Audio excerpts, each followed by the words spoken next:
교회에 주님이 제정하신 세례와 성찬 두 가지 성례가 있습니다. 성찬식은 주님이 처형되시기 전 제자들과 함께한 최후의 만찬에서 처음 이루어졌습니다. 이것은 주님이 죽음과 연결되어 제자들에게 그 십자가에서의 죽음의 의미를 알리는 의식이었습니다. 이 성찬식은 6월절 기간에 있었습니다. 6월절은 이스라엘 백성이 하나님의 말씀을 따라 어린 양의 피를 문설주에 바르고 이를 통해 장자들의 죽음을 면한 하나님의 심판이 넘어갔던 사건을 기리는 것입니다. 하지만 이스라엘 백성은 애굽에서 해방되어도 죄의 종이 되어 우상 숭배를 행하며 로마의 압제를 겪었습니다. 따라서 그들의 6월절은 불완전한 것이었습니다. 바로 6월절 때에 주님이 십자가에 죽으셨습니다. 예수님은 마지막 만찬 자리에서 떡과 포도주를 나누어 주시며 이것이 자신의 살과 피라고 말씀하셨습니다. 이를 통해 예수님이 6월절의 어린 양이 되어 우리를 위해 죽으심을 나타냈습니다. 결국 6월절은 예수님을 통해 종결되었고 이제는 예수님의 십자가가 우리를 죄에서 해방시키는 진정한 6월절이 되었습니다.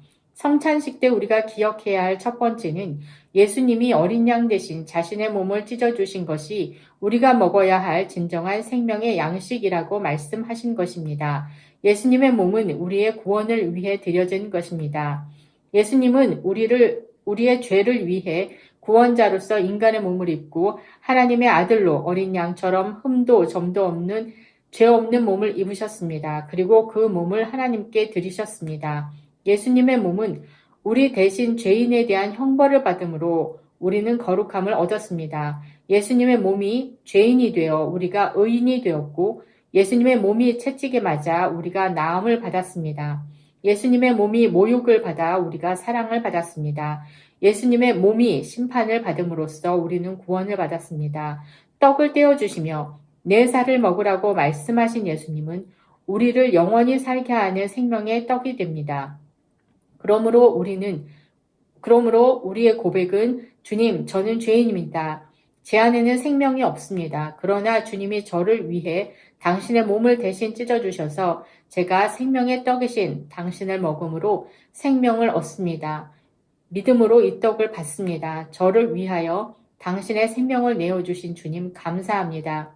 이제 내게 오셔서 나의 생명이 되어주시고 나의 주인이 되어주시옵소서.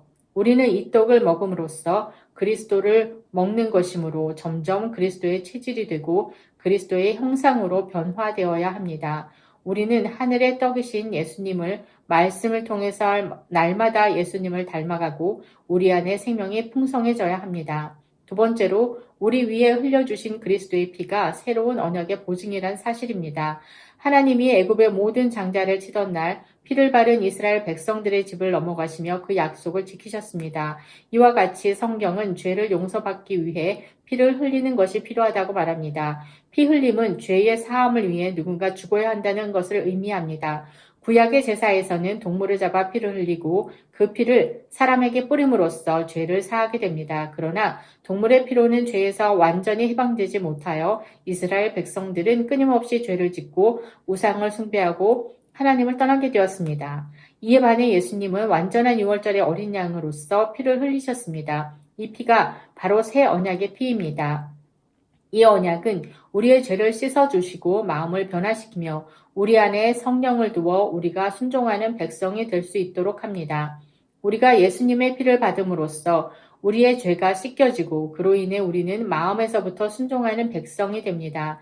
예수님의 피로 우리의 모든 죄를 대신하셨기 때문에 우리의 죄는 사함받게 됩니다. 이로 인해 우리의 마음이 새롭게 변화되며 우리가 참 마음과 믿음으로 하나님을 섬길 수 있게 됩니다. 보혈로 인해 우리는 지성소에 들어갈 수 있게 되며 하나님 앞에 죄사함 받아 의롭다고 선언받게 되고 아바 아버지라 부르며 화목하게 되고 자녀의 권세를 얻어 거룩한 상속자의 신분을 얻게 됩니다. 우리는 이 잔을 마시면서 예수님의 피를 마음에 받아들이며 고백합니다. 주님, 당신이 흘리신 보배로운 피만이 우리 죄를 씻어주시는 줄 믿습니다. 이 시간 내 죄를 자백하며 주님의 은혜 앞으로 나가오니 잔을 마실 때에 주님의 보혈로 내 모든 죄를 씻어 주시옵소서.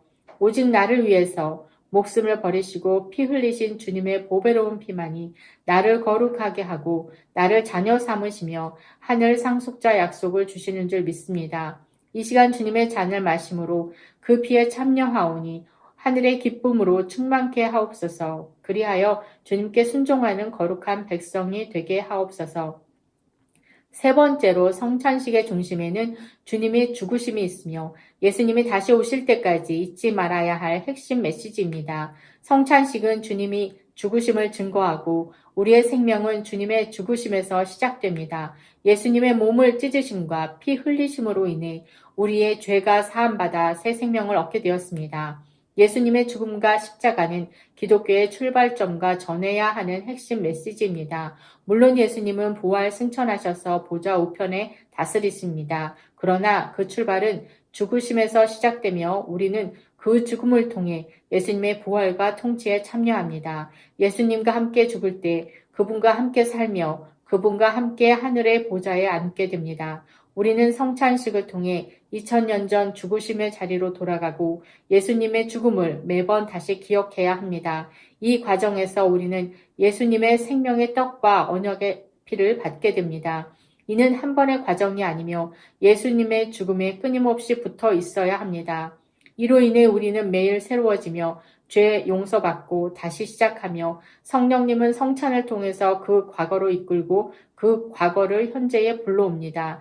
이 과정에서 교회는 죽으심에 참여함으로써 탄생하며 그리스도의 백성 한 몸 한 가족이 탄생합니다.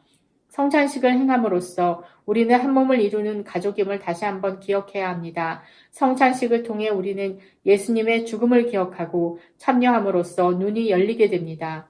이를 통해 우리는 함께 있는 예수님을 인식하게 되며 성찬식을 행할 때 우리 모두는 주님의 죽음 앞으로 나아가야 합니다.